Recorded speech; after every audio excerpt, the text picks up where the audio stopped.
যে রাজনৈতিক দৃশ্যপট বাংলাদেশে পরিবর্তনের সম্ভাবনা অনেক। এখানকার ভৌগোলিক, রুচিগত, চিন্তাগত অবস্থার কারণে, মানুষের ভেতরের অস্থিরতার কারণে নানান রকমের পরিবর্তন হইতে পারে। কিন্তু দিনই কাজের প্রতি তীব্র মহাব্বত করে নেওয়ালা একটা অংশ সব সময় প্রবল পরিমাণ থাকা দরকার এখানে, শুধু আলেমরা না। তাহলে আপনি দিনের কাজগুলো পরের প্রজন্মর কাছে পৌঁছবে।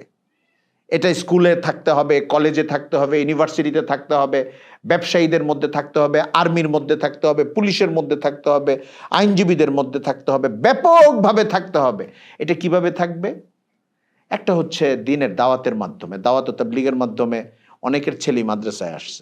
আমার আব্বা আমার মাদ্রাসায় দিচ্ছেন আলেমদের কাছে যাওয়ার কারণে, তাবলীগের সঙ্গে যুক্ত হওয়ার কারণে। উনি ইংরেজি শিক্ষিত মানুষ। এরকম অনেকের ইতিহাস পাবেন, অনেকের। ঢাকা শহরে বড় বড় মসজিদের খতিব 30 থেকে নিয়ে 50 বছর বয়স পর্যন্ত এখন যে বেচটা দেখবেন, তাদের 50% বা তার আশেপাশে এমন পাবেন, তার বাবা প্রফেসর, তার বাবা ইঞ্জিনিয়ার, তার বাবা ডাক্তার, তার বাবা ব্যবসায়ী।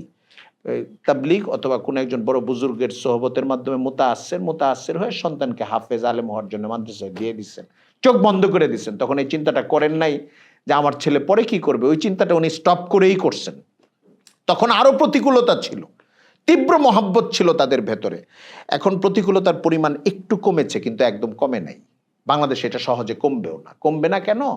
বৈশ্বিক পরিস্থিতির কারণেই কমবে না। কারণ পৃথিবীতে ছোট দেশগুলো স্বাধীন না। আমরা অনেক কাল্পনিক কথা বলি, কল্পনাগুলো ভালো, সেগুলো প্রত্যয় তৈরি করে, কিন্তু প্রত্যয়টা যেন হঠকারিতার দিকে না যায় যে আমরাই পারবো, আমরা এটা করলে হয়ে যাবে। হবে না, হয় নাই, খুব কম হয়েছে। আমাদের অনেক জায়গাতেই এমন হইতে পারে যে মেনে নিতে হবে, অনেক জায়গায় থেমে যেতে হবে, অনেক জায়গায় আটকে যেতে হবে, অনেক জায়গায় সিস্টেম করে পারবো না, কাগজে কলমে পারবো না। কিন্তু জাতির মধ্যে যদি বিশাল একটা আধুনিক শিক্ষিত মানুষের অংশ মাদ্রাসার পক্ষে, দিন শেখার পক্ষে, কালেমার পক্ষে, নামাজের পক্ষে, শুধু মাদ্রাসাওয়ালা না, আলেমওয়ালারা না, তাহলে এই জাতির মধ্যে অন্য কোনো কিছুকে আইনগতভাবে বা কালচারালি প্রতিষ্ঠিত করা কঠিন হবে। এই জন্যে আমি রিসালাতুল ইসলাম, জামিয়াতুল উলুমিল ইসলামিয়ার শনিবারের যে আয়োজন দিনিয়াত, এখানে যারা আমাদের এমন ভাইয়েরাও আছেন যারা মহাব্বতের জন্য আজকে হাজির হয়েছেন। বিগত 3 বছর আগে যাদের কোর্স শেষ, এখানে এমন মানুষও আছেন যারা হয়তো এই বছর ছিলেন, কেউ 1-2 বছর সময় বাড়তি দিয়েছেন ইচ্ছা করে, মহাব্বতের কারণে।